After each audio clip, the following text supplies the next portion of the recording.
कभी सुना है किसी ऐसी शापित जगह के बारे में?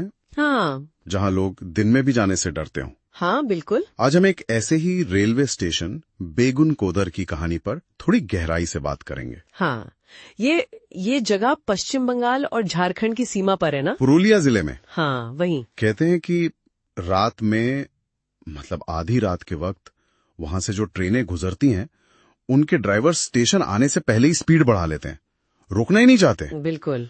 और यात्रियों को भी सलाह दी जाती है कि खिड़की दरवाजे बंद रखें, पता नहीं क्या है वहाँ। और बात ये भी है कि ये स्टेशन करीब 42 साल तक बंद भी रहा था। 42 साल? हाँ, बहुत लंबा समय है। आखिर क्यों? यही तो सारी कहानी है। इसे भारत की सबसे डरावनी जगहों में गिना जाता है। ये सब शुरू हुआ था 1960 में। 1960? हाँ, जब मोहन नाम के एक स्टेशन मास्टर का वहाँ तबादला हुआ। स्टेशन मतलब एकदम सुनसान रहता था, खासकर रात में। और मोहन की ड्यूटी भी रात की ही थी, तो उसने फिर कुछ अजीब देखना शुरू किया होगा। हाँ, जल्दी। कहानियों के मुताबिक रोज रात करीब 12:10 पर। 12:10 पर क्या देखता था वो? उसे एक औरत दिखती थी। वो प्लेटफॉर्म पर तेजी से दौड़ती थी, बिल्कुल ट्रेन की रफ्तार से, जैसे उसे पकड़ना चाह रही हो। पर ट्रेन हमेशा निकल जाती थी।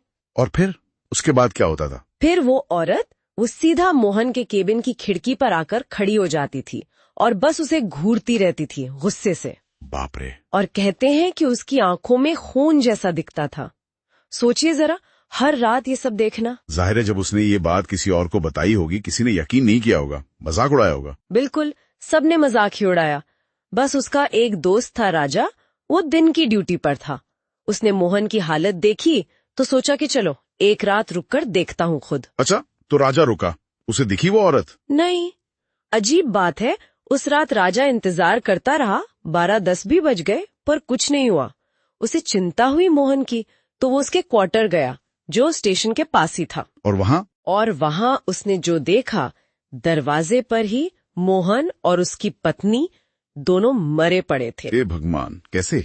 पोस्टमार्टम रिपोर्ट में आया कि मौत का कारण था गहरा सदमा, मतलब शॉक। शायद हार्ट अटैक हुआ हो। उन्होंने जरूर कुछ ऐसा देख लिया था जिससे उनकी जान ही चली गई। इस घटना के बाद तो स्टेशन पर कोई रुकने को तैयार नहीं हुआ होगा। बिल्कुल कोई नहीं। जो भी नया स्टाफ आता कुछ ही दिन में डर के मारे भाग जाता था। कोई इस्तीफा नहीं, कोई ट्रांसफर नहीं, बस गायब। धीरे धीरे स्टेशन पूरा वीरान हो गया। लेकिन ये सब हुआ क्यों? मतलब वो औरत कौन थी? क्या कहानी है उसके पीछे? देखो, जो स्थानीय लोग बताते हैं या जो पुरानी कहानियां हैं, उनके हिसाब से ये दिव्या नाम की एक माँ की दुखद कहानी है। दिव्या? हाँ, उसका पति फौज में था, शहीद हो गया था। उसका एक ही बेटा था, करण, जो कलकत्ता में पढ़ता था। वो बस उसी का इंतजार कर रही थी। अच्छा, फिर? तो एक दिन बेटे की चिट्ठी आई कि वो घर आ रहा है। माँ बहुत खुश हुई, मिठाई वगैरह लेकर स्टेशन पहुंच गई। रात भारत की ट्रेन आई? हाँ, पर बेटा नहीं उतरा। ट्रेन चलने लगी तो वो घबरा गई, अंदर भागी, लोगों से पूछने लगी कि करण को देखा है क्या। और तब उसे पता चला होगा। हाँ, किसी ने बताया कि करण नाम का एक लड़का तो कुछ स्टेशन पहले ही ट्रेन से गिरकर मर गया था। ओह। बस ये सुनकर दिव्या जैसे टूटी गई, पर उसे शायद यकीन नहीं हुआ। उसे लगता रहा कि बेटा किसी और ट्रेन से आएगा। तो रोज इंतजार करने लगी? हर रात उसी 12:10 की ट्रेन के टाइम मिठाई का डिब्बा हाथ में लिए स्टेशन आती थी। हर डिब्बे में झांकती, हर यात्री से पूछती, करण आया है क्या? कोई करण नाम का लड़का है? बहुत दुखद है ये तो। हाँ, और धीरे धीरे उसकी उम्मीद भी खत्म होती गई। और अंत में उसने? हाँ, जब सारी उम्मीद टूट गई तो एक रात उसी 12:10 की ट्रेन की पटरी पर लेटकर उसने अपनी जान दे दी।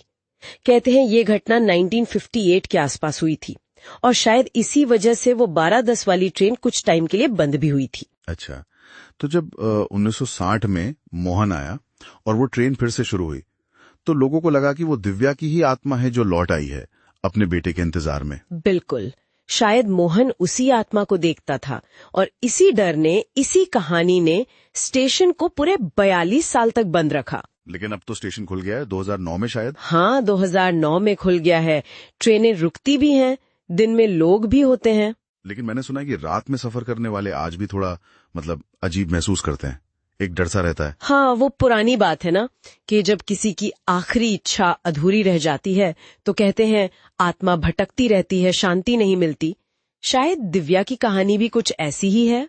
बेगुन कुदूर की ये कहानी सच में सोचने पर मजबूर करती है। क्या वो आज भी उस वीरान प्लेटफॉर्म पर आधे रात को उसी उम्मीद में आती होगी कि एक बार, बस एक बार अपने बेटे को देख सके।